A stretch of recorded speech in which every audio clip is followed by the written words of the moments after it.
The Courage Hangover, why growth feels like regret. And maybe that's a good thing. Welcome, and let's get started at Too Late My Ass.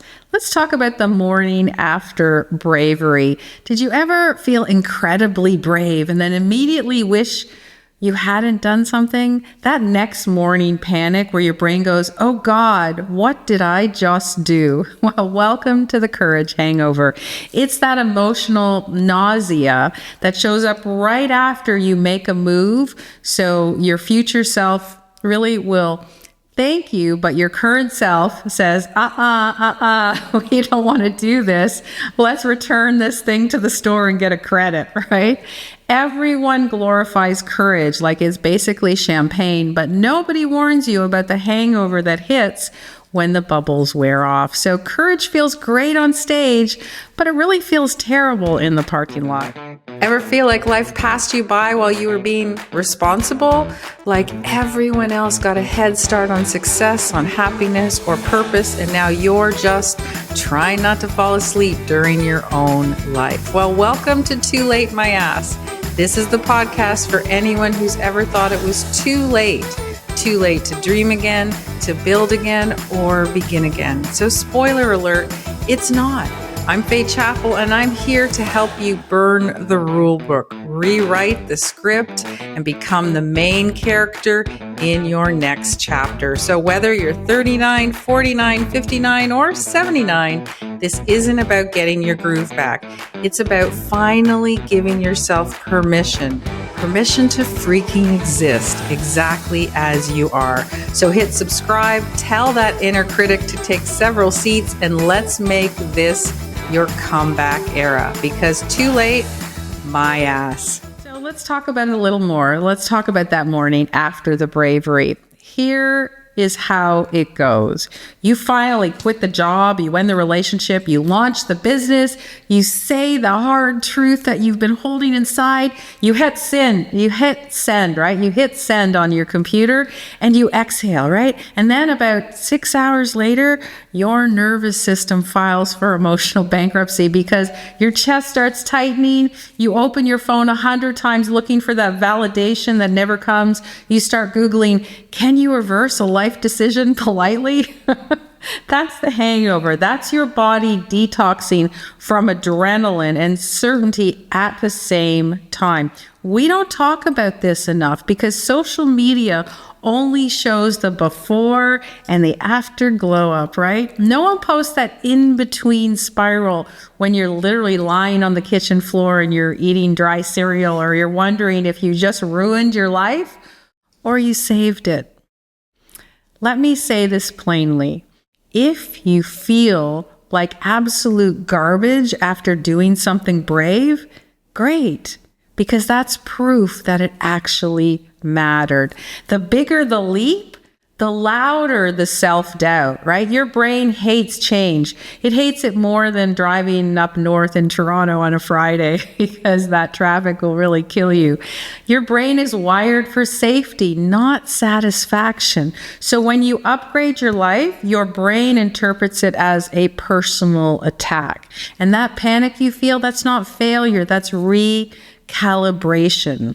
So I want you to think about one courageous thing that you've done in the last year. And I want you to write down the first 48 hours after you did it. Do you remember it? What did your body do? Did you have a tight chest? Did you have no appetite? The sudden urge to move and hide away somewhere? That's your hangover log, right? Proof that you actually stretched your identity, right? So we think about why growth feels like a mistake. Because here's the dirty secret of personal growth. It feels exactly like self-sabotage while it's happening, because every new version of you kills an old one. And funerals aren't fun, even when they're metaphorical, right? When you evolve, you're not changing habits, you're breaking contracts, right? Silent ones that you sign with other people's expectations. And they don't always want a clap for that, right?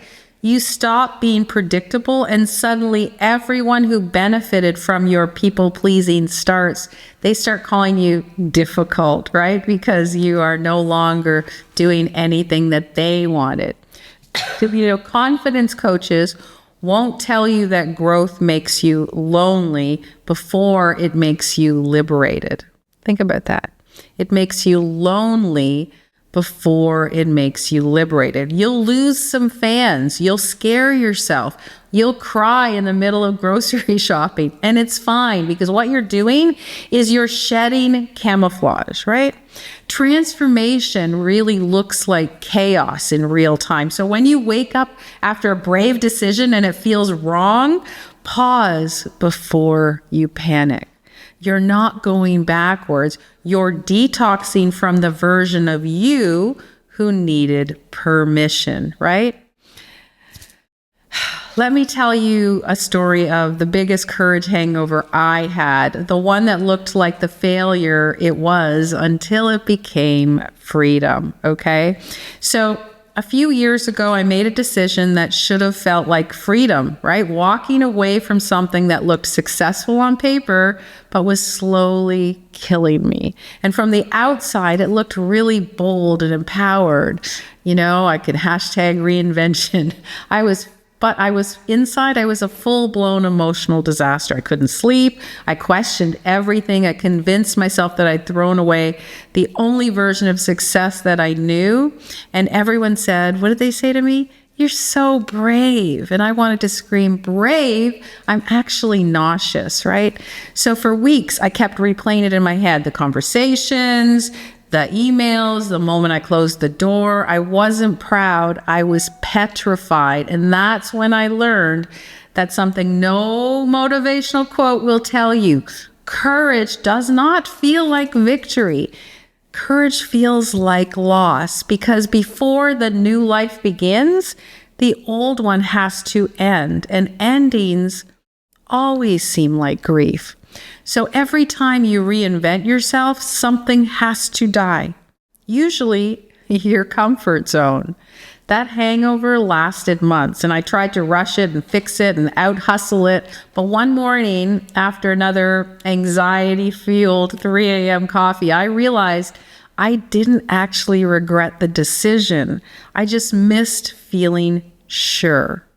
And that's the thing that nobody prepares you for. Courage does not delete fear, it deletes familiarity, right? And without them, even freedom feels foreign. So if you're sitting in that post-change fog that you're thinking, did I ruin everything phase, right? You're not crazy. You're just recalibrating. And that's a big, big learning for us all in any situation. It doesn't have to be a big change. It can be a little change, but that feeling in your gut, right? There is a science behind really that courage crash, right? And that's exactly what's happening in your brain during a courage hangover. So let's think about how that happens, okay? So step one, it's about adrenaline. When you make a bold move, your body floods it. That's the rush, the hell yes moment. I'm going to do this. I'm so excited. I'm going to make that change. And then step two is the dopamine, and you hit that euphoric, I did it. Woo, I feel stoppable. I feel unstoppable. You post your Instagram story, you tell everybody what you did, and you're really excited. But then step three comes, and what's step three? It's the crash. So when the adrenaline wears off and the dopamine drops, your brain goes, wait, are we safe? And that's when the doubt kicks in. It's called your prediction error, really. Your brain expected safety and routine, but it gave you change and chaos. And it literally freaks you out, right? So it interprets discomfort as danger, and which feels like, you guessed it, regret, right? So your brain isn't saying you did the wrong thing. It's saying, this is new, and I'm not going to like it for a while. I'm not going to like it yet. Don't give this to me. I don't want to do it. So fear and regret really speak the same language. They just have different timing, right? Think of courage like an emotional tequila shot, one of my favorites. It burns going down, but it feels euphoric for a minute, right? And the next morning you swear you'll never do it again. But deep down, you know it was worth it. And that's the courage hangover, your nervous system detoxing from certainty. And if you try to numb it with overthinking or over-explaining or overworking, you rob yourself of the clarity that comes right after. So the next time you hit that emotional crash after a bold move, I want you to ask yourself this: what if this isn't regret? What if this is just withdrawal from my old self? I want you to write it down. Don't analyze it, just witness it. So just make sure you write it down next time you feel regret and ask yourself, is it regret or is it withdrawal from my old self? That was what makes that difference. And that's when you're going to get that moment of clarity that arrives, right? Because clarity doesn't arrive with a marching band. It sneaks in when you're exhausted, right? From really fighting yourself. For me, it was the moment I stopped trying to fix the feeling. I sat in that discomfort and I realized it wasn't proof that I'd failed. It was proof that I'd finally stopped betraying myself. That's when everything shifted. And I realized that courage hangovers aren't a problem to solve. They're a symptom of progress. Isn't that a lot easier to handle? They're a symptom of progress. So you don't get them when you're playing small. You only get them when you're finally leveling up past all of your excuses, because regret is just courage's echo, right? It fades when you start listening long enough. And that's what makes the difference.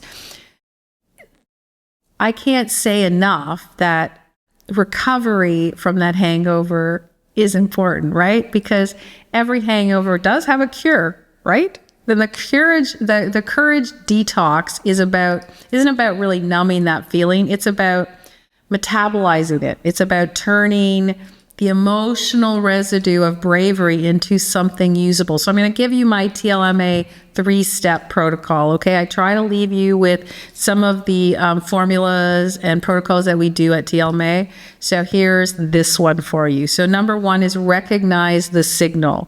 So when that post-bravery panic comes in, that racing heart, the what have I done, that soundtrack, just name it whatever you want. Say, this is the courage hangover. And the moment you label it, you stop personalizing it. It's biology. It's not bad decision making. So that's number 1, recognizing the courage hangover.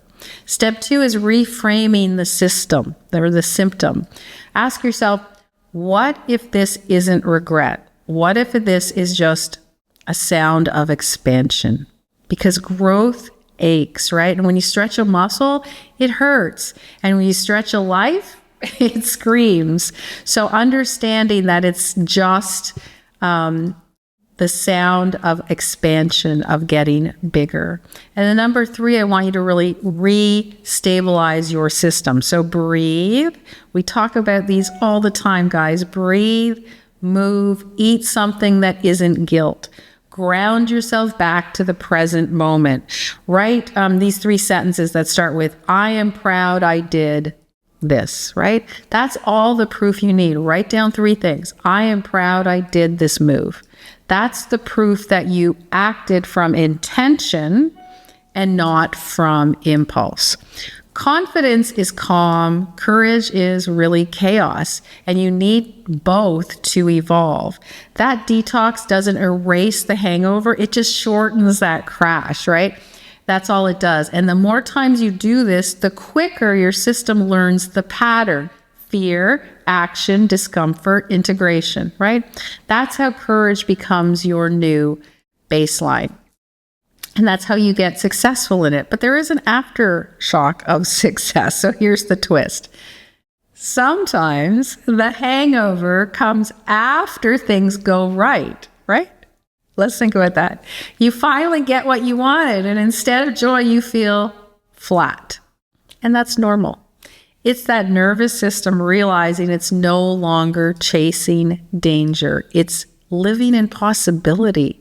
And possibility feels kind of suspicious when you spent a lifetime just surviving, right?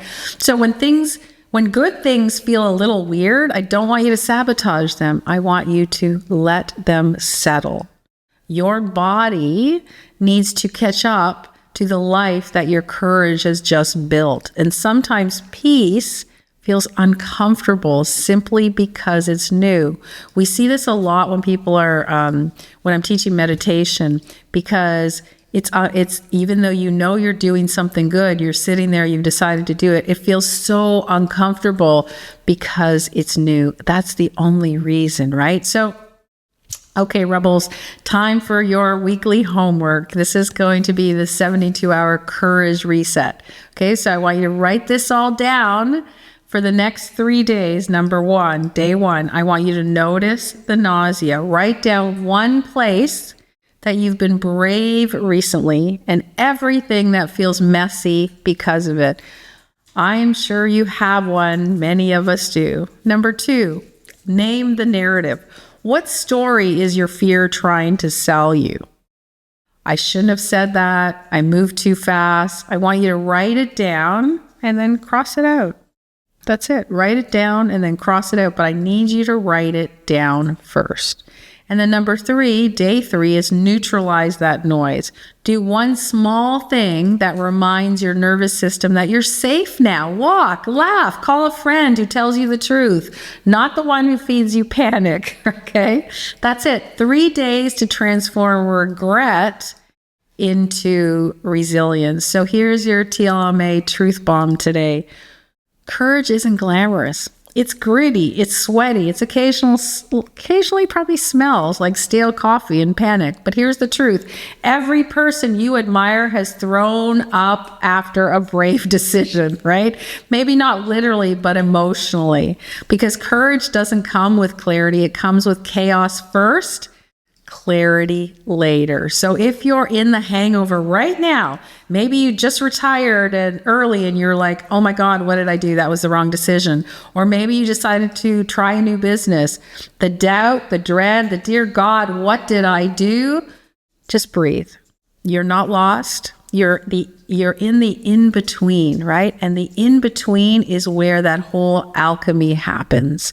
Regret is just proof that you were brave enough to change. So your courage hangover isn't a sign to turn back. It's a sign that you're metabolizing the old you, right? And she was never meant to survive your next level. She was meant to change. So that's your prescription for the courage hangover. Drink water, take naps, don't text your ex. Nope, don't text your ex-life, never. If you want to go deeper, the real recovery happens now inside Act 2 Inner Circle. In this week's backstage episode, for those of you who are members, Stacey and I are breaking down the hidden cost of courage and why control masquerades as confidence and how to really collect evidence that you're exactly where you should be. So join us, bring your journal, get your favorite comfort drink. We'll laugh, we'll probably overshare as usual, but we'll definitely prove that courage is contagious. Too late? My ass. Thanks for listening to Too Late My Ass. If this episode made you feel seen or heard or a little more ready to take your damn life back, then go ahead and hit that follow button. If you want to go deeper, grab your free comeback kit at toolatemyass.com and join the Act 2 Insiders list for weekly tools, community, and reminders that your story is far from over. Remember, you're not done. You're just getting started. Too Late My Ass, produced by the City Media Group.